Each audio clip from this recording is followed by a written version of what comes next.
વિકાસના કામો અને નાણાકીય સમર્થનમાં વિલંબ થશે તો અધિકારીઓ સામે કાર્યવાહી થશે. Vadodara municipal commissioner Dilip Rana.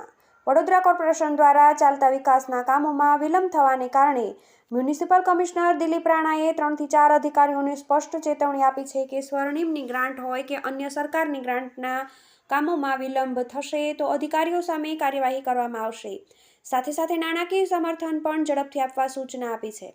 વડોદરા શહેરમાં ચાલતા વિકાસના કામોના રિવ્યૂ માટે મ્યુનિસિપલ કમિશનર અધિકારીઓની અવારનવાર બેઠક યોજી અધિકારીઓ પાસેથી સરકાર દ્વારા મળતી નાણાં પંચ, સ્વર્ણિમ ગુજરાત અમૃતમ યોજના હોય કે અન્ય ગ્રાન્ટના વિકાસના લોકહિતના કાર્યો અંગે જે પ્રગતિ થઈ હોય તેની માહિતી એક કામ પ્રમાણે માહિતી માંગવામાં આવતી હોય છે. તાજેતરમાં મળેલી બેઠક દરમિયાન લોકહિતના વોર્ડ, ઝોન કક્ષાએ પાણી, ડ્રેનેજ, વરસાદી ગટરના કામોમાં વિલંબ થતો હોય છે તેમ જણાઈ આવતા મ્યુનિસિપલ કમિશનર દિલીપ રાણાએ કેટલાક અધિકારીઓને સ્પષ્ટ સૂચના આપી હતી કે લોકહિતના કામોમાં વિલંબ થવો જોઈએ નહીં અને સમયમર્યાદામાં જ કામગીરી પૂર્ણ થવી જોઈએ અને તે પ્રમાણે કામગીરી નહીં થાય તો તમને જવાબદાર ગણીને તમારી સામે કાર્યવાહી કરવામાં આવશે.